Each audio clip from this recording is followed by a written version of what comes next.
Okay, all right. Good morning, everyone. I want to welcome everyone to the Pro Football Hall of Fame. My name is Jerry Shockey. I'm the manager of youth and education here at the Pro Football Hall of Fame in Canton, Ohio, and we're extremely excited to be connecting with you for this really special Heart of a Hall of Famer series because it's for Green Bay Packer fans, Green Bay School District, featuring Pro Football Hall of Famer Mr. Dave Robinson. Dave is a veteran of the program. He's done it here with hundreds of kids in front of him, and he's also done it at other school districts across the country as well. So Dave's kind of a veteran of this program, but he's also a veteran of the Hall of Fame because he's been a long-time board member here and is still involved with our board of trustees here at the Pro Football Hall of Fame. So I want to thank everyone today for taking time out to connect in here. Just so you guys know, since you're all new participants really to the program itself, the real idea and premise behind this series is to really to convey what it takes to get in the Hall of Fame beyond just the athletic ability. We know as we always say, our Hall of Famers are awesome examples of skill and athleticism and talent and those sorts of things. But there's a lot of people we know that have those kind of skills. It took a lot more than that. It took a number of character qualities, especially those 6 pillars that many of you are studying: the trustworthiness, respect, responsibility, fairness, caring, and citizenship, and a whole lot of other character qualities. It took those character qualities to make it in the Hall of Fame. And I have a secret for you guys, and it's not really a secret. These aren't character qualities just being a great football player. These are character qualities to be in a Hall of Famer in everyday life. So that's what we are here to talk about today. While Mr. Robinson will have some opening remarks, the rest of the program is going to feed off a Q&A that we're going to do with the students that are there in front of him at Lombardi Middle School, as well as the 2 schools that are tuning in, Green Bay schools, Franklin and Washington. So we are extremely excited to get this started. But before we do that, there are a number of folks that I need to thank that help make this possible. There's a number of folks at Green Bay School District, all across the board. And if you guys know my last name, you see my last name coming across, that people butcher it all the time. So my apologies for butchering anyone's name today, but there are a number of folks that we do have to thank. And Janet Vraney, James Van Abel, Lynn Owen, Lori Blakesley, Amanda Schroeder, Vicky Santa Croce, Kristen Bruchode, Amy Sturks, Lisa Olson, and Brian Fredericks, and I'm sure there's a number of other folks that help make this possible. So thank you to the administration with Green Bay Schools, and then thank you for the individual building principals and administration at those respective schools for allowing us to come into your classroom today here at the Pro Football Hall of Fame. Special thanks to our great partners, Extreme Networks, Gene Mickelson and David Savage, my buddies, especially Gene. We travel across the country, always see each other across the country, different conferences and whatnot. So not only a good friend of the Hall of Fame, but also a personal friend of mine, Gene Mickelson. Thank you very much for all the arrangements that you do to help make these possible. Thanks to the teachers at all the schools that help make this possible as well. And last but definitely not least, we need to thank the students, because you're the real stars of the show here today, and you'll be driving the program here today. So what I'd like to do is ask each school. I'm gonna ask your school to unmute, and Mr. Robinson, I'll have control of Lombardi. But I'm going to ask you to unmute for a second, and when I call upon your school, and just give a little shout out, a little cheer, if you will. So we're going to start with Lombardi. If you want to unmute it, go ahead and give a cheer there, Lombardi. All right. All right, that's not too bad. I'll see if you can be outdone by some of the other schools. Let's go to Franklin. All right, ladies and gentlemen, on the count of 3. We're going to yell out Franklin. 1, 2, 3. Franklin! All right, I like that, Franklin. A little team unity there. All right, and then last but definitely not least, we're going to go to Washington Middle School. 1, 2, 3. Washington! I think Washington got it, or maybe they were just the closest to the microphone. Maybe that's it. But thank you, each and every one of you, for tuning in. Just remind you to keep your microphones muted. Obviously, Mr. Robson's won't be keeping his microphone muted here in a moment. But all the other schools, keep your microphone muted until we call upon you for questions, just so we eliminate any background noise. And even after you ask your question of Mr. Robinson, please mute your microphone immediately following, so again we can eliminate that background noise. But what I'd like to do is get to the introduction of our featured speaker, and that's Pro Football Hall of Famer and Green Bay Packer legend, Mr. Dave Robinson.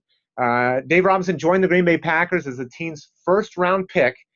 Now that's a little insight into Mr. Lombardi, and Dave can share about this. Is that an African American player being drafted in the first round was just not going to happen during those times. But Lombardi, being the person that he was, said, I draft based on talent, not on skin color. And Dave can share a little bit more on that. But it was picked out of Penn State in 1963 NFL draft. For the next 10 seasons in Green Bay, he was a big play performer from his linebacker spot as the Packers became one of the most dominant dynasties in NFL history, as you guys know. He established himself as among the finest linebackers in the game during a career that spanned 12 seasons, including 2 final years with the Washington Redskins in 73 and 74. In all, now get this, in all, he intercepted 27 passes, which he returned for 449 yards, 1 touchdown. That's a lot for a linebacker. Robinson maintained a consistently high level of play, but competed for national notoriety with many great defensive stars, including numerous future Hall of Famers on the Packers rosters. Again, I'm talking to Packers fans, so this isn't new to you, some of these things.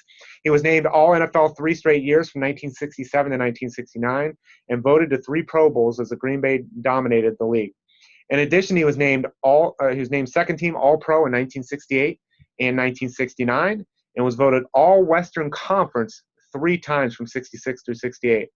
At 6'3", 245 pounds, he possessed great strength but was also extremely agile.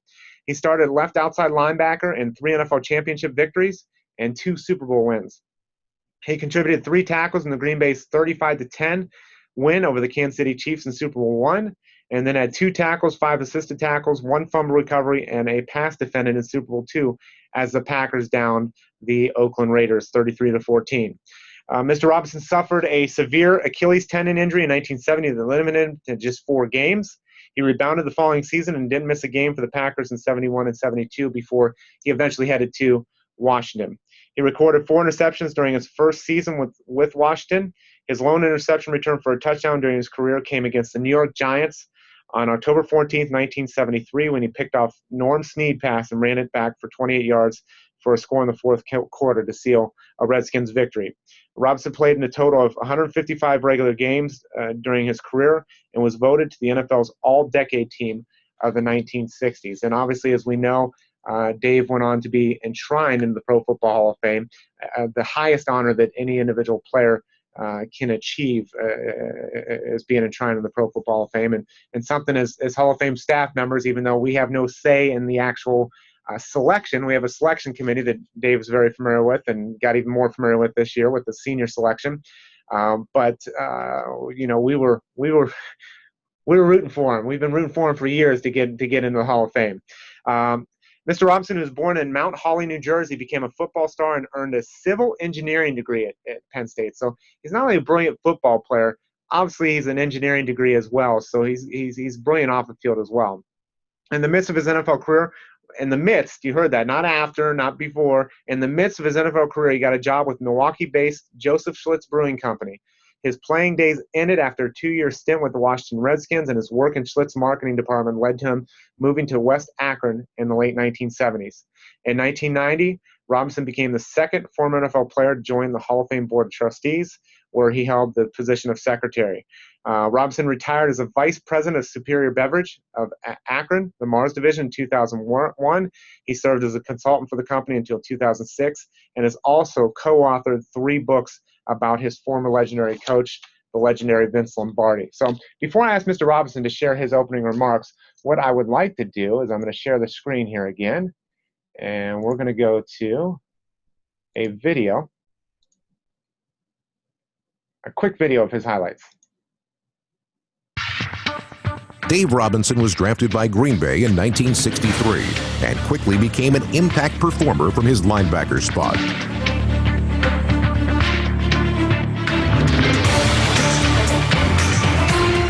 As part of arguably the greatest dynasty in pro football history, Robinson helped Lombardi's Packers win 3 NFL championships and the first 2 Super Bowls. During his 12-year career, Robinson was selected to 3 Pro Bowls and was named to the All-Decade Team of the 1960s. And if you all want, you unmute your microphones for a second and join me in giving a warm round of applause to Pro Football Hall of Famer and probably more important to you guys, Packer legend, Dave Robinson. Thank you. Thank you, guys. Mr. Robinson, the microphone's open for you to share any opening remarks you'd like to share. Okay, first of all, I'd like to say that it's hard to express how happy I'm to be back here in Green Bay, Wisconsin. I didn't go to middle school here, but I grew up here. When I came to Green Bay, Wisconsin, I was a kid fresh out of college, just gotten married, and then had twin boys on the way. I didn't know. I know they're boys. I know they're twins, so I was growing up. I was just a young man, and I turned into a real man here in Green Bay, Wisconsin. And I was guided by the person this school was named after, Vincent T. Lombardi. He took me in his hands and nursed me and took care of me. And he taught me a lot of these things, that the 6 items we have here, Vince stood for all. In fact, when I read these, I think Vince Lombardi could have written them. That's how it was. The trustworthiness and the responsibility and the fairness and citizenship, they're all Vince Lombardi's character traits. And he instilled that in us. And that's why I think the Green Bay Packers were successful. Not just because they had great football players, which we had, also because we had a coach who was a catalyst, who took that raw, natural ability that the ball players had, put it together, and made a team. We weren't 11 individuals. We had just one team. And that was the whole thing. In fact, I can't even say 11 individuals because our coaching staff became a very important part of that system, that team. And we won and we lost as a team. Now, one of the things here we're talking about is about pursuit of excellence. And Vince had, and Bart Starr tells it best, but Vince had a saying, we only want people who are perfect. We want you to be perfect at everything you do. Now, the only person who's ever perfect, they crucified. Perfection is something you can't reach. It's hard to reach. However, on your way to perfection, you must pass excellence. And every person can be excellent. And that's what Vince said. He expected excellence from every one of us, every position, every man. And I say to every boy, girl, and person here in Green Bay, it's a great tradition here. Every time you ride past Lambeau Field, every time you ride down Lombardi Avenue, you see Lombardi Middle School. You got to think of what this means. Green Bay, you live here, so it's just like hometown. But around the country, there are people that almost kill to be in your place, to say they went to school in Green Bay, in a school named for Vince Lombardi. They ride by Lambeau Field all the time. This past year, I had a few people who paid big bucks just to get tickets to go to Lambeau Field. Lambeau Field is considered the mecca of football. And I'll tell you, you go up in an area where everybody has their own football field. I'll tell you a little secret. When I got in the National Football League, nobody but Green Bay had a football stadium. Everybody else played most of their games in baseball stadiums or in college ballparks. Now, the thing about a college football field was it always had a track around it, which meant that with the running track, the stands were set back. You never got that real up close and view of the players. In Green Bay, our field had no track. And so in Green Bay, the fans were right on top of you, and it helped develop some of the finest fans in the world. Number two, everybody else had baseball fields. That means every time you played a game in a baseball field, there was a pitcher's mound right in the middle of the football field. And you had to run over it around. If you lost your footing, but can you imagine playing with a pitcher's mound right in the middle of the football field? And worse than that, when we played those, I hate to say it, the Bears. I hate to say that word, but we played that team for Chicago. We played them in Wrigley Field, home of the Cubs. And then out in the outfield, there's a brick wall. Well, that brick wall cut off a corner of the end zone. The right-hand corner of the end zone, the wall came right across the end zone, and the wall was in play. In other words, they could run you into the wall. And when you hit the wall, you're still in play. You went out of bounds. So it was a little rough to play. And plus, when you were down in that end zone, you used to get beat it by snowballs from the Bears fans. Not the players, the fans. In fact, I remember one year we went down and we played the Bears early in the year, like September, something like that. And the fans, knowing there wouldn't be any snowballs with, they froze the snowballs from the year before. And when we got there, they brought these snowballs up from the winter before, and they were just ice balls, solid ice. They still belted us with them. But it's all part of camaraderie. Thing is, I joke about the Bears, but there's one thing, and I think Jerry touched on it. The Hall of Fame is where all people come together. Now we're all on one team. All this Sid Luckman, all those great Bears are on the same team I am, the Hall of Fame, and they're all my teammates. So and I respect them all. Gail Sayers is a good friend of mine, but the thing is, the Bears and the Packers had a great rivalry. And I'll tell you one thing real quick. I did not like a guy who was easy and soft. Was no competition. I like to play against the best. I want him to give me his best. I didn't feel good unless I beat a guy at his best. In other words, like I wouldn't play if a guy was sick or hurt. I didn't want to play against him really. Now, I used to say every time I tackle hit a guy, I want to hurt him, but I never wanted to injure anybody. Injuries are different from just give. I wanted to feel a little pain when I hit him, but I didn't want it to be so severe that the guy was hurt and miss a game or play even. And that was the whole thing. That's the respect you have to show for each other in the National Football League if you're going to succeed. Guys who go around headhunting and trying to hurt people are not long for this league. You can see all kinds of, you'll see them all highlighted on the ESPN. A lot of guys do it. But then look and see if the names underneath are names you recognize. The guys who are short-lived to come. Oh, that's it. There's guys who come in the league and they flash and then they die out. The real guys are the guys who really use these 6 characteristics here, and they become football players. People you want, not just football players, but people you want to be with and see sometime. Well, you know, I can talk forever about Vincent T. Lombardi, the elementary school. This city, this is a great city. You guys are very privileged to be living in Green Bay, Wisconsin. But we got other things to talk about today, and so I want to throw this thing back to Jerry and let him take care of things. Okay, thank you, Mr. Robinson. And students, if there's one thing, I take notes to these programs, and hopefully some of you will as well. If you've got notepad in front of you, but I mean, just think about that on your way to perfection. If we shoot for perfection, you'll have to pass excellence. So, you know, I mean, that's just it's just something to take note on. So not only the students, but all the adults and everyone else who's out here. So, what we're going to do now is we're going to go to the Q&A portion. And again, we're going to work in the order of Lombardi Middle School, then go to Franklin, and then Washington. We'll go one question from each group. And we'll just rotate around as many times as we can. I'll chime in from time to time. And again, just a reminder for all schools to make sure that after you ask your question, make sure you mute that microphone immediately afterwards, just so we can eliminate any background noise. So to start off the program, those students that are there with Dave Robinson at Lombardi Middle School in Green Bay, go ahead with your question. Go stand up by him so they can see you. All right. What are some events in your life that had a significant impact on your character? Okay, well, of course, some of the biggest things were the events that happened here in Green Bay, Wisconsin, playing for the Packers. But I had my mother and father who reared me when I was a kid. They did a lot for me. They taught me a lot of the basics. You know, trustworthiness, responsibility, fairness, caring. And the one thing I remember is I was a freshman in high school, and I got to play with the varsity team, high school varsity team for one game. After the game, I went by the hospital to see my dad who was sick, and my dad told me, says, "Son, I wish you would go up for basketball." I wonder if I was going to go play basketball. I said, I have to let the coach know on Monday. It's just Thanksgiving Day, so it's the Monday after Thanksgiving. And he said, "Well, I wish you'd do it so you would, your mother would know where you are after school." And I said, "I'll let you know on Monday." But that Monday, they called me about 11 o'clock. My father passed away. So that was the last bit of advice my father gave me. I was a freshman in high school, 15 years old, and I lost my father. But along that vein, I played basketball.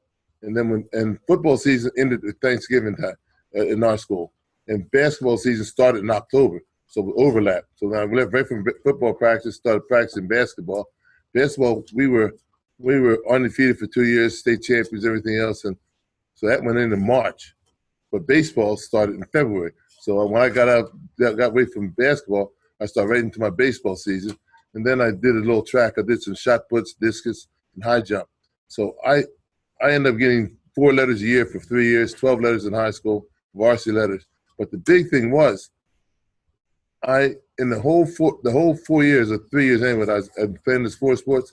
I never went home after school more than 5 times. And what this did for me, it taught me a lot. It taught me every team was different, and I realized the sacrifice. And also at the same time, my mother was very demanding. She did not like B's, could not stand C's, and wouldn't think about a D or anything less. So you had to get all A's and just maybe a couple B's if you want to live in my house. So that meant doing 4 sports, practicing every night, and then coming home and studying hard. Study habits are the best thing you ever get into. Your study habits. If you can't study, you're not going to go very far in life. I've seen people who get cut from the pro football because they can't study the playbook. When you don't study and you make mistakes on the field, the coaches don't know if it's because you didn't study or because you can't do it. And so you get cut. And I'll tell you, ask your mother, ask your father, anybody who works, everybody, they have a form of homework every day in their job. You know, of course, the teachers do, but everything. When I was in the of all things, beer business, I was a beer wholesaler. But I had to study every night. I had homework to do all the time. I had to study.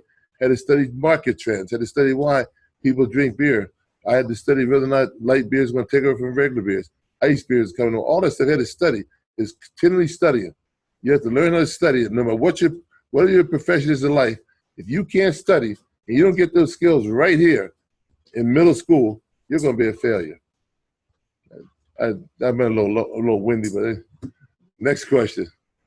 All right, the great question to start off with, and Dave, I love the point. You know this better than I do. One of the things that we did a program with Bart Starr from Hoover, Alabama, about 7-8 months ago, and one of the things that he said that Lombardi used to always say, it's not just preparation, but it's the unique preparation. Right. Can you share a little bit about that? Well, the big thing is everybody knows you got to be prepared, but your preparation has to be coordinated with what the problem is. There's no sense in me preparing to do something that's not going to exist. You got to see what exists, what's going to happen, and then prepare for it. Big thing I'd like to bring up in that regard, which I think Bart was saying, but what I think about is how many of you guys have seen a team who's winning by 21 points at halftime? They all go in the locker room and the fans step back and say, "Well, we just keep doing what we're doing. We're going to win this game by 40 points." Wrong. What you have done was you have ignored the guys down the hall. They're not dummies down there. The guys, you have quality opponents. If you think they're going to come back out in the second half and do what they did in the first half and allow you to get 21 points, you're crazy. When they come back out in the second half, they're going to have change. Therefore, you have to change. Now, Vince Lombardi had a unique system. What he did, he had our offensive team look at our defensive team. When he came in at halftime, our offensive coaches would talk to the defensive coaches and say, "I spotted these weaknesses in the defenses." And the defensive coach looked at the offense and came and said, "I spotted these weaknesses in the first half." And invariably, when we correct those weaknesses, that was what the opponents down the hall or the other team, that's how they came out to attack us. They attacked us in the things they saw in the first half that were weaknesses, and we turned them into strengths. So preparation is one thing, but it's very selective. Preparation got to be very selective. And I tell you, you got all you guys and girls are on the right track. So I say, give all my great kudos. Great. Thank you very much, Dave. And let's go to Franklin now, if you want to unmute and ask your question.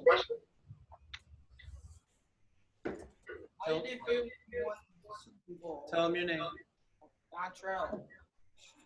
And say the question. Say it loud. How did they win? You won the first Super Bowl. Okay. He asked the question. He said, "How did you feel when you won your first Super Bowl?" Oh, okay. Well, it's a little different now than it was then. I only made like $35,000 a year, and the first Super Bowl they paid us $15,000, and what I wanted was the money. All week long, I kept talking about we can win the Super Bowl, get $15,000 is great. Having won Super Bowl I, they gave us this ring. This is a Super Bowl I ring. It's very small. It's not like the big gargantuan rings you got today. But you got to think about it. Today you have a guy, and I'm not trying to knock him. Well, here in town, Aaron Rodgers makes $22 million. And while the Super Bowl is growing from $15,000 to maybe $300,000, he makes $1.3 million a year, a game.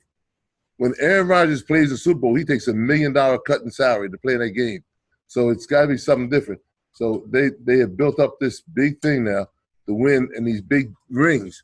Now, I call this the Super Bowl ring. I call Super Bowl I the one and only Super Bowl. The rest are just games. But so the rings are not – it's smaller, but I think this was the important ring I got, the Super Bowl ring. And that's just the way it is. Things that when I got that, won the championship, the thing I thought about was the $15,000. What could I do with the $15,000? What I did was I paid off my mother's mortgage. I bought a house and car and whatnot, and took care of my family. We didn't make a lot of money, so without that Super Bowl money, I would not have given my wife and boys, I have 3 boys, couldn't give them the life that I wanted them to enjoy, the things in life. And so I was excited about the money more than anything else. And then, and this is, as time goes by, I step back and realize what we really did. We won the very first Super Bowl ever. And now when teams play, they may have played during the season. But this time when we played, there were 2 leagues. The leagues never played each other. 2 teams. They had won the championship the year before, and we had won the championship in our league. So the 2 champions of these 2 leagues were coming together, never having played each other. 2 networks, NBC and CBS, each pumped a different league. And they said, our league is better for this reason, that reason, this reason. And the country was divided. There were people in the country who actually thought we were going to lose to Kansas City. And then we had Vincent T. Lombardi, who told us forthrightly that we had to win by 3 touchdowns because we couldn't win by 14-10 or 17-10 or 21-17 because he had to show complete dominance of the National Football League. We had to win by 19, 20 points at least. And we, as you know, we won by 25. But that was the thing. He put a challenge out to us. I don't think anybody on the team, anybody ever thought that we'd lose a game. No one thought we'd lose it, but it was winning by the 3 touchdowns Vince wanted. That was the key. And when it was all over, I fell back, like I say, exhausted. I said, what have we just done? We have done one of the greatest things in the history of pro football. We won the very first Super Bowl, the only Super Bowl.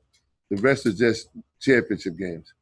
But so I was the feeling to win the first Super Bowl. It wasn't just a momentary thing; it's a long-lasting thing. That fire has burned in me for the last 48 years. And I hope to be around in 2 more years when we go to Super Bowl 50. It's going to be awesome. We have over 20 guys left in the Super Bowl 1 team right now, and we're all planning to go to Super Bowl 50 in San Francisco and just get together again. And I can't wait to get back just to grab and hug my old teammates, with just great guys. I hope I answered your question. Thank you very much. Franklin, we're going to go to Washington right now. Your name.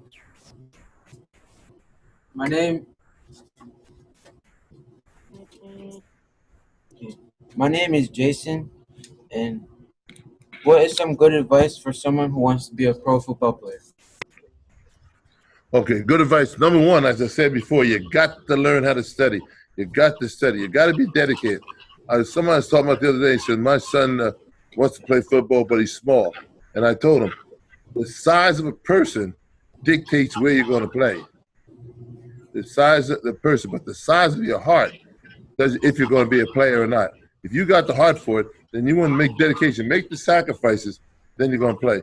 The thing is, you see guys on the field for 1 hour, and 1 hour in the game time. Actually, they say if you cut out all the timeouts and all everything else, a football game can be played in 15, 20 minutes. But the point is, that 15, 20 minutes is a combination of a week long of practice and film watching and everything else, which is also years of practice and running.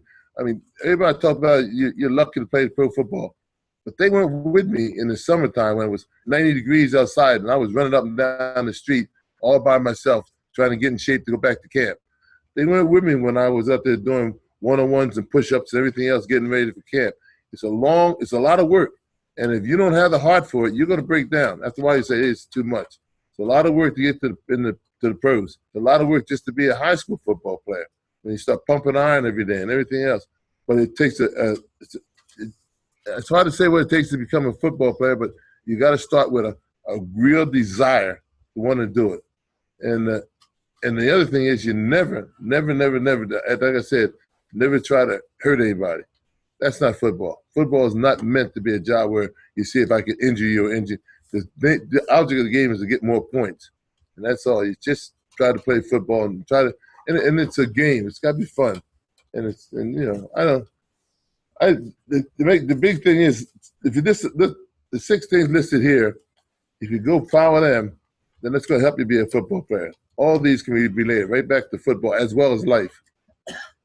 And I think I hope that answers your question. Thank you very much, Mr. Robinson. And just for the students out there, just for your general knowledge, just because I know we NFL hopefuls may be out there, just to let you know that the statistics show, and I'm just going to be real with you guys, a straight shooter here, is that it is only 0.2% of high school seniors that play football. 0.2% high school seniors that play football will ever make an NFL roster. And even at that, the average NFL career is only 3.5 years. So when you put that into numbers, that's 1 in every 500. So if you have 20 senior football players on your team, it would take 25 high schools, and you might have one person make it professionally. So keep that in mind as you're. It's great to have goals, and as Mr. Robinson already shared, shoot for perfection, and you'll pass excellence on the way. But also realize that you better have a good backup plan in case that doesn't pan out. So let's go ahead with Lombardi. Lombardi. Mr. Robinson, this is our school's 50th anniversary here at Lombardi Middle School. What did you learn from Coach Lombardi about character? Character, okay. I learned from Coach Lombardi about character, and this is the 50th year here. That's interesting, yeah. Because I started about 51 years ago. My rookie year was 1963. That's why I'm saying that. It wasn't named Lombardi Middle School at first. Oh, wasn't okay? I was gonna say, yeah, because if we'd seen a school name, that's eventually no, that's not. Okay, I forgot the question that fast. See, I got a little problem with the head injuries. Yeah. What did you learn from Coach Oh, what did I learn? Because Coach Lombardi taught us trustworthiness. He taught us all these things here. One thing was that he told us that he said that the great joy that made the Green Bay Packers was not never falling, but in rising every time you fall. In other words, as you go through life, you're going to have ups and downs. You can't stay down. But you also, one thing he taught us was you can also get too high. I was talking about some people recently about a football team who shall really nameless. They won a real big game, really big game. And all the next week, everybody's telling how great they were. Their wives, their family, the teammates, the press, the coaches, everything. And then the paper, they were talking about everything but the opponent. The opponent was a team that hadn't won, and et cetera, and they're supposed to blow them away. But they went out there and they laid a big egg. The thing is, when you're way up here it just had a big game, a good coach or a person's got to find some way to get back down to reality, back down that level where you play. Now, everybody knows when a guy gets beat real bad, like I just experienced a personal problem with Maryland, got beat by Wisconsin, just beat, the worst game they ever played. And then he went to Penn State to play Penn State in Happy Valley, where we're almost invincible. And they beat us last week 21-19 because they were down and their coaches found a way to get that team back up. In fact, got them really high. And our team probably was a little overconfident, thinking that Maryland would look so bad against Wisconsin they could just walk on the field. You got to stay on the even keel. Don't get too high, don't get too low. And that's the key. And Vince taught us that. And he taught us a great deal of respect. The guys on the other side of the ball and in life, the people you meet are just as equal to you, as good, as strong. And he once said that there are players in this league that are bigger than you guys, faster than you guys, and stronger than you guys. But you got that one little something, that one little bit of character that we notice in you, and we're going to take it and nurture it and develop it, and that's what makes you a Green Bay Packer. It's not the individual, it's the team. We're a unit. And it's the same way, whether it's a job or your family or anything else. Never deny your family. Of course, that's the first thing, number one thing. But then also your associates and your job and anything else you do. Everything's you got to be a unit. Everything you unify, everything you do. And you find there's great strength in numbers. Yeah. And Dave, you shared something about in the midst of all that. I heard you say that he said that we're going to take that character and nurture it. Can you talk about, aside from just Mr. Lombardi, Coach Lombardi, because I think it's important to know to students that we need to allow people into our lives to nurture things that they might not see to us, whether it's our parents, it might not be our parents, it might be our teachers, it might be our principal, it might be our brothers and sisters. Can you talk about the mentors in life and how they can help shape us? Who can help change us? I hope she. Yep. You mean like the teachers and that? Yep. Oh, yeah. Well, everybody you come in contact with, especially somebody of responsibility, somebody who you look up to, they have to be an example. One thing about all these things I talk about, Vince Lombardi, sticking with these six items, he was a poster boy for all of them. I mean, there's no question about how he felt, how he carried his life. He's a very religious guy. The one thing people see these sound bites of Vince Lombardi saying, "What's going on here?" and all that screaming and yelling. That was a very small part of his persona, maybe 5% at the most. Vince Lombardi was a big, loving Italian father, and he nothing was too good for the family, and he thought of the big Green Bay Packers as being his family. In fact, his son has said candidly that he thought Vince loved the team more than he did his own son, which is not true, of course, but that's how he was. He was that way, and he loved the team, and so I'll give you an example. Let's say your mother it beats on you all the time and keeps you. That's a bad example. Let's use it for the heck of it. She's always on top of you, always using the whip like Vince was supposed to. Everybody thought he did, and she tells you to vacuum the living room floor. You're going to vacuum the middle of the floor, do the bare minimum to keep her off your back, and that's it.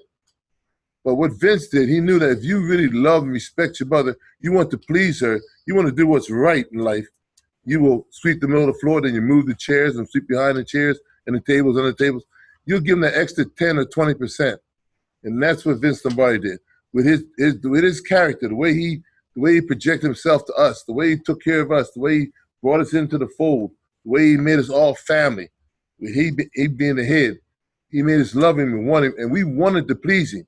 So you didn't just clean the middle of the floor. You did a good job. You did the extra 10 or 20%.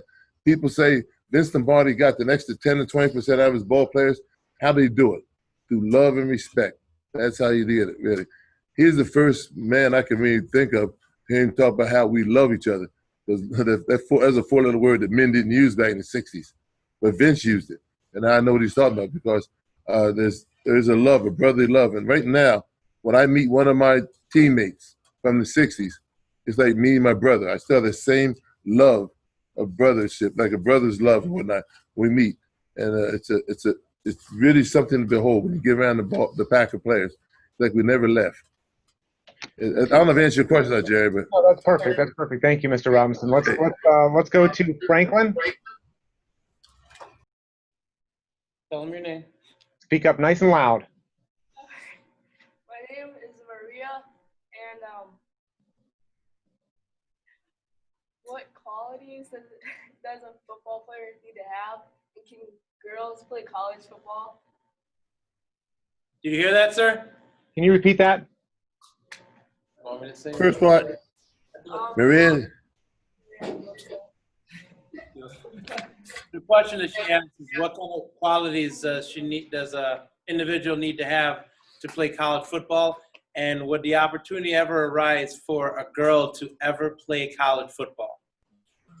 Yeah, I have a granddaughter, and I always told her when she was younger, I said, listen, someday I expect to see you in the National Football League. Maybe may start out as a kicker, but women can do the bar is high, but there's a lot of women can reach that bar, no matter how high it is. So I think it's possible that someday there may be some girls or men or women in the National Football League. I think the first will probably be kickers or something like that. It's going to be a little hard to get down into the trenches. I tell you, that's going to take a long time because they're a very special person. I can't see them on the horizon, but the qualities you need to be a professional football player is, like it says in here, you got to be a part of the family, part of the group. You got to sacrifice me for thee and us in the group. Anytime you can't be selfish in football. I played next to Willie Davis, and Herb Addy was on the other side, and the three of us formed a bond, and we worked together. In fact, when I went to the Washington Redskins, George Allen went back and looked at films of our defense, and he saw the way Willie Davis and I played certain plays, and he saw the way Lionel Aldridge and Leroy Caffey played the same play on the other side. He wanted to know if we played different defenses. I said, no. The problem is Willie has weaknesses. I have weaknesses. Willie has strengths. I have strengths. I played my strengths, and I covered for his weaknesses and vice versa. And as a unit, you weren't going to get biased. People run plays on us that were successful, got 4, 5, 6 yards. And I heard Willie many times tell a guy on the field, said, take that can and throw it away. Take that play, don't even try to run it again because it won't work anymore. And then that's how we were. We got together, corrected, and we would do what we had to do to perfect it. And then at halftime, talk to the coaches and told what we'd done. And invariably, the coaches told us to keep doing it. But the big thing you got to do is remember, if you go in there for individual glory, you're not going to be a good football player. You may have spots. You may be a lot of people patting you on the back and everything else. But to me, a good football player is a team player. He mirrors the team, and that's what makes football so great, because a same team in life is at your family, or it's your school, or it's your teacher. You always if you look around, you'll notice you're probably involved in 2 or 3 teams, and you got to be strong in that team. You got to support the team, and what that also means is, as you go along, you got to bring the others along with you. You can't go out there by yourself. I never wanted to have success unless it was for the team. And if people ask me, so that was a great interception. How'd you make it? I said, because Willie Davis put pressure on the passer. Because Herb Rowley had the guy covered deep. If hadn't done that, I could not have made the interception. It's a team thing. Football's great. I'm rambling, but Jared, that's how I feel about football. No, I think that's a great analogy, Dave, to compare football to everything. I mean, we do in society, we function as teams, and if you think about this, if you think about the issues that take place in our country nowadays, that most of you are seeing about, they're mostly me-centric issues. And if we took the philosophy of, like the Green Bay Packers and like football in general, and focused on, as I like what Dave said, sacrifice me for thee. Think about how much better our country would be. So there's so many life lessons that football can teach about a number of different areas. But so you answered it very well, David. Thank you very much. Let's go to Washington. My name is Mariah. Did you want to ever want to be something else besides a football player?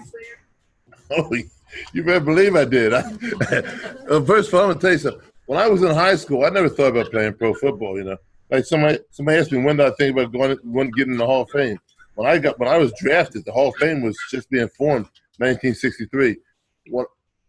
My father had 8 children. My mother and father were poor, and my dad couldn't afford to go to college. Also, being born in 1941, in the late 40s and 50s, it was very hard, difficult for African American to get a scholarship.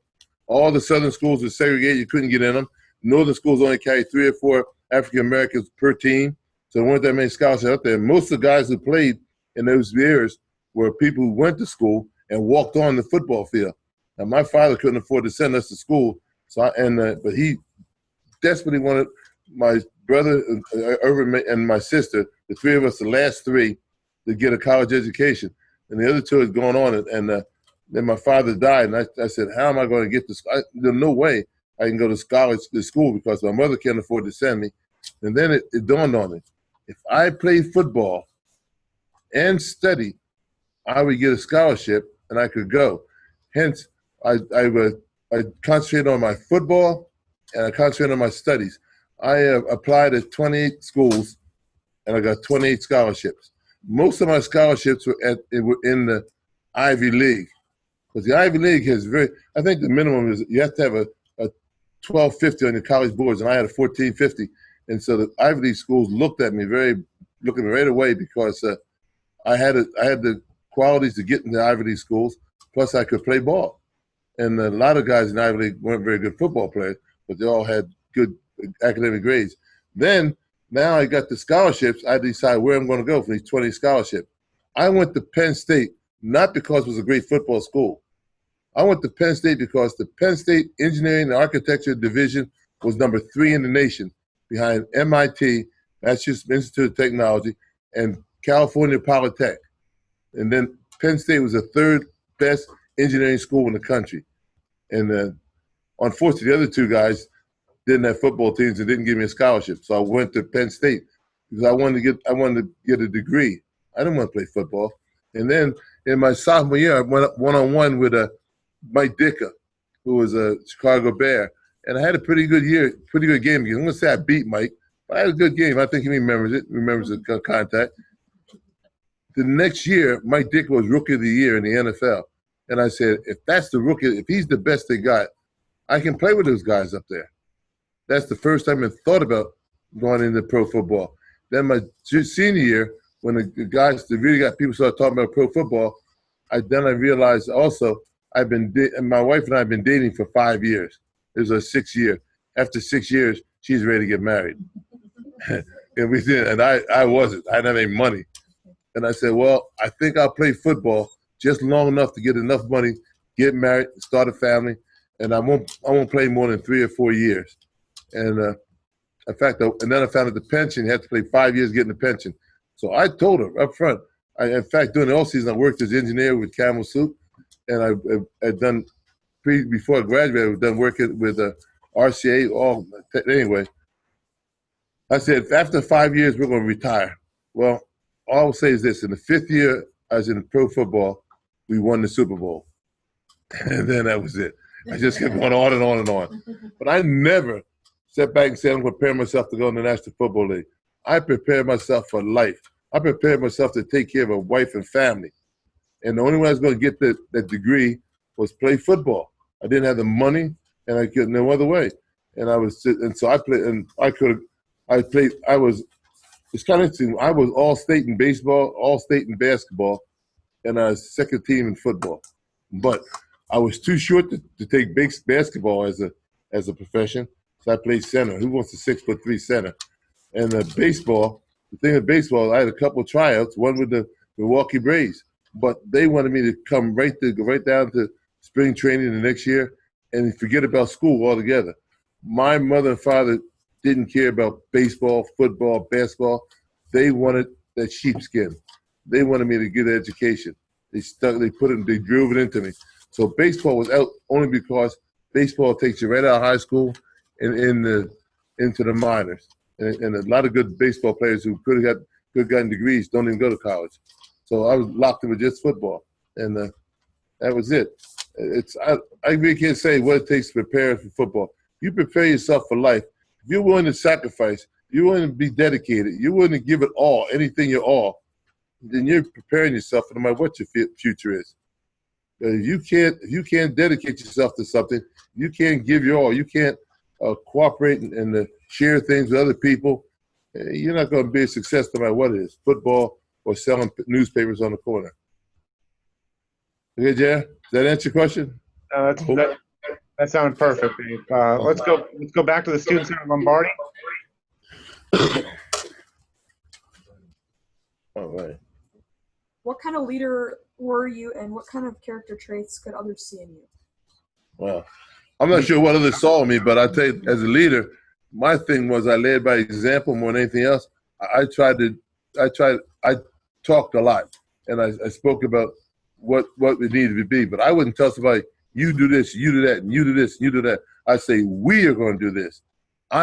You and I together are going to do this. And as a leader, I mean, I'll be out front and take the bullet, but we're going to do it as a group no matter what. And that was my thing. I was the type person that tried to lead by example. When I remember somebody said once, what do you do when it gets real close? I said, when it's 4th and 1 or 3rd and 3 and it's inside the 20-yard line and they get ready to go in and make a score to win the game, I want the team to run right at me. I want them to run at Dave Robinson. Because I knew in my heart, I'm ready. I'm ready to make the play. I'm not too sure. I think the other guys are, but I'm not real sure the other 10 guys. I know I'm going to make the play. And I told them, we get in the huddle, we tell them, I said, I don't know what they're going to do. And then I didn't, well, the only one, Nishki was the poster boy for this. He'd tell you right up front, he said, I don't know what they're going to run, guys, but I hope they run at me because I'm ready. Are you ready? And he said, yeah. I said, well, okay. And I said, Ray, I want to run at me. And then we'd shake hands and break the huddle. But that's how it was. You got to have that kind of feeling, and that's what a leader is. And don't shirk your duties and try to pass it to somebody else. You as a leader, you say, come at me. I'm ready for you. And that's the same thing in football and in life too. If you're going to be a leader, you got to be up front. Okay? So I hope that answers your question. And it's a tough question. Yeah. Yeah, who gave you that question? Yeah. Great question. Let's go to Franklin.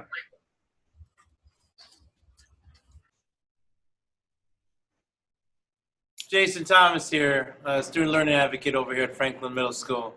I have a question for you. If you had a magic ball right now, looking at your years of experience in life, college, professional sports, what true advice would you give to these young individuals about success in life overall? We know that right now in the state of Wisconsin, in each division, there's only 8 teams left. Their amount of kids' graduation rate has diminished over the years. What word of advice would you give these individuals to keep fighting forward to become better citizens, better students, better community involvement, better teammates? What would you give for advice?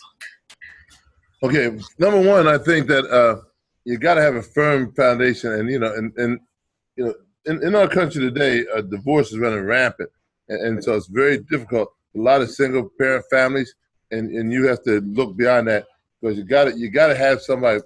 I give a lot of the credit to the strong ring. My mother and father, as a unit, taught me how to be a man, how to be ready.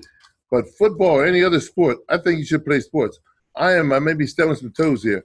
I think it's terrible when high school coaches tell a guy, you're a football player, you can't play basketball, et cetera, et cetera. Because when I played football, my basketball experience gave me that peripheral vision. Now, if you're a linebacker, you don't have peripheral vision, you're going to be wiped out and then probably lose your knees too. And in basketball, if you don't have peripheral vision, that blind pass, you're going to miss it. You got to see it coming all the time. So and I played baseball as an outfielder. The minute the ball hits the bat, you can't sit there and wait and see where the ball's going. You have to start going right now. So when the ball comes down, you're at that location. And same thing, when a quarterback has the ball, when he releases the ball, unlike some of the guys play today where they turn their back to the quarterback and just say, this is my man, I'm following him all around. When we released the ball, we were taught that all 10 guys, 11 guys on the defense go to the ball. In case the guy, if it's your man that's going to get the ball, if you miss him, or let's say you bat the ball in the air, one of us should be there to catch the ball or at least make the tackle for you and help you. And everybody went to the ball. And you had to go, as soon as you saw it leave the quarterback's hands, you just dropped your man and go to the ball. Now, it's not, they don't teach us, I don't think teachers or what have. I see a lot of people today who don't do it. But it's this whole thing. And then again, there it is. It's that unit again. It's you're one-on-one with a receiver. Now you may be beat, you may not be beat. But as soon as that ball is released, there are 10 more guys coming to help you. Your team. That's the whole thing. You got to get that sense of teamwork. There's got to be the same thing when I was in the beer business. I was selling beer. There was somebody trying to sell a display, and you couldn't get to a guy. Everybody's different. And maybe the guys that loves archery, and there's somebody in the distributorship who knows something about archery, goes bow hunting for deer. That's the guy who would go in and help his partner make that sale. It's all teamwork. Everything is teamwork. Everything you do in life and even I don't know, but I don't know how to do something in the classroom though.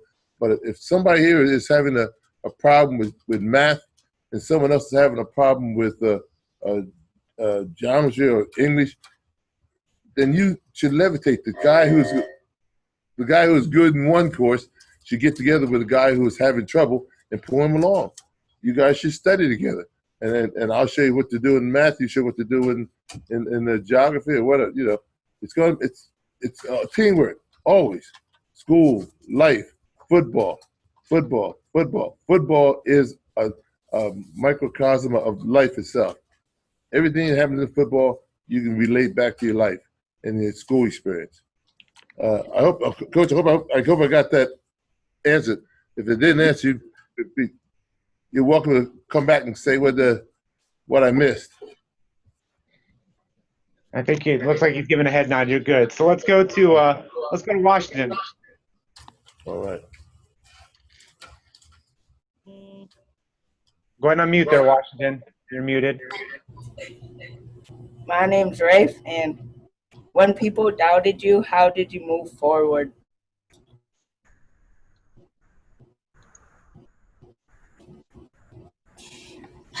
Oh, Did you say when people doubted me, how did I move forward? Is that the question? Yes, sir. All right. Well, I ignored it. I didn't do things for the people. I did things for Dave Robinson, and that's you got to have. You got to have that strong internal fortitude that I know if I know I'm going to be right. You know, people. I had things thrown my way all along. Just being African American, and when they were saying that they couldn't, I'll give you a word. When I came in the National Football League, Vince Barry called me to the side and told me, he said, "Dave, I'll tell you something." He says, there are no black linebackers in the National Football League. I was going to be the very first one. And he said that people are going to be looking at you. He said there's going to be a lot he said, we're trying to win a championship, a third consecutive world championship, and that's got to take precedent. We don't want anything to distractions. So he said, we're not going to publicize it, and we didn't. Only reporter I talked to is Bud Lee, and he never put it in the paper. He was with the Milwaukee Sentinel Journal now. But that's it. I was doubted not just as Dave Robinson, but as a race of people. They said that African Americans weren't sharp enough to be linebackers. It was that simple. Now you look at the TV screen today. Almost every linebacker in the league is African American. Yeah, I think Green Bay's got two Caucasian linebackers more than any other team. That's the way it was. When I went down to play in the Gator Bowl. There's never been an African American playing the Gator Bowl before. I walked out in the field, and they're amongst a lot of death threats and everything else. But people didn't expect I was going to do this. So I was being doubted. But I never dealt with the doubt because I knew that I was a good football player. I knew I was going to be the best football player on the field that day, and I was going to, and my team and I were going to be successful. In every case, it turned out that way. But you can't sit around and worry about what people think about you. All you can do is make a great example of humanity. Be a great example yourself. Hold your head high. Let people see that you respect yourself first, and they will respect you also. And if they don't want to deal with that, then that's their problem, not yours. You don't come down to their level. I'll give you one little thing right now. I'm 73 years old. I have never smoked in my life. When I was 14, 15 years old, everybody started smoking. They came to me and people tried to tell me, oh, you're big sissy. Well, hey, you don't tell me what to do. I don't want to smoke, and I'm not going to smoke. You can't make me smoke. And I've never smoked cigarettes at all. And this is the thing. You got to have that kind of internal fortitude. Like my mother used to always say, if your best friend says, let's go jump off a bridge, are you going to jump off the bridge with him? No, you're not going to do it. If you know it's wrong to jump off the bridge, no matter what your friends say, you do what's right. Until you get that kind of internal fortitude in here, in your own heart, then you're going to be a loser. You're going to have people worrying about you and doubting you and everything else. And then here's another thing. There's a lot of Indians, so to speak, to say. There's only one chief. Don't be an Indian. Don't be a follower. Be the chief. If you hold yourself up and you do what's right, you'll find everybody else will levitate to you, and they'll do if you're doing the right thing, they'll adhere to it and come along with you. Don't ever let the masses influence you. You know, the masses aren't always right. There's some things that, well, I'm fairly religious. I don't want to preach. I know that Reggie White came in and preached, but I'll tell you something. Jesus was the man. He was the man. And he stuck to his guns, and he tried to tell us what it took to save the world. And what they do? They crucified him and killed him. But that he never quivered on his determination, on what he said. He said he had the word. He preached the word. He kept the word. He lived the word. That's what you got to do. If you're going to be the right person, you decide in your heart what you're going to do and just stick to it. Don't let anybody change you. No one changes you. I hope that answers your question. thank you. I saw a thumbs up there. Thank you very much. And Mr. Robinson, just to close things out, because I see it's 11 o'clock my time, or 12 o'clock your time. Geez, I'm getting backwards. 12 o'clock my time, 11 o'clock your time. I'll get this figured out someday. Is there anything you'd like to do, say, or reiterate that you talked about to close out the program? Well, first, I'd like to say I really enjoyed being here, and I want to thank everybody in the Green Bay public school system for allowing me to come and talk to these fine young people. I tell you what, I've always considered Green Bay like my second home because I did grow here. I lived in Green Bay for 10 years, and I played ball here for 10 years, in and out, and I know the town, I know the people. It's fine. All you people already know I come from a fine stock. The founders of this town and whatnot are just great people. And there's been a couple of imports come in from Illinois. We won't count that. but it's a great town, and I'm just so happy. I've done this before with Jerry, as he said. I've done it at the hall. We had people come into the hall. I've done it at a school in Ohio. When he said, would you come to Green Bay, Wisconsin, I jumped at it because this is like coming home. I hope I gave you the right message. I hope if you have any questions, you have your teachers write to Jerry, write to me, and we'll try to answer them. Any question we didn't answer. But I like to say, if you don't take anything else away from this meeting, remember one thing: you and only you are in control of your life. You are the one that has to do the study. You're the one that has to decide what you want to do and give every effort. Not the 100%, the guy that sweeps the middle of the floor. I want the 110, 120%, the guy that moves the furniture, sleeps behind the furniture, and takes care of everything. I want you to work, be the best you can be, the best you can possibly be. If you do that, you'll all be successful. And don't rely on football, because as Jerry said, very few people are going to make it in football. In this room now, there may be one, at most two, who are ever going to make it in pro football. But there may be maybe 5 or 10 or 20 people, and I'm talking to today, who are going to be very successful millionaires as CPAs, engineers, doctors, lawyers. You have to have your own calling, whatever it is, and you stick to it. And one last thing. When I played football, and they said you're a professional, that was the level of accomplishment. You were a high school player, then you're a college player, then you're a professional player. You're getting better and better. Now, unfortunately, some people say I'm a professional football player, and it means I get paid. Don't fall into that trap. If you're a professional because of the degree of your learning and your expertise, not because somebody's paying you. Remember that. Pay is just, I don't know what it is. It's nice, though. Don't get me wrong. It's nice, especially if you have a wife like mine. But you don't. That's not the key. You know, I'm running on, Jared. No, but I say, you know, hurting in football. We're talking about football and attacking someone. I'm trying to hurt a guy. To me, it's the same as what would you think of a surgeon who went out and deliberately tried to break another surgeon's hands so he couldn't operate? That's not very professional, right? And that's the same. That's how I feel about a guy who would deliberately hit somebody in football and hurt him. He's not being professional.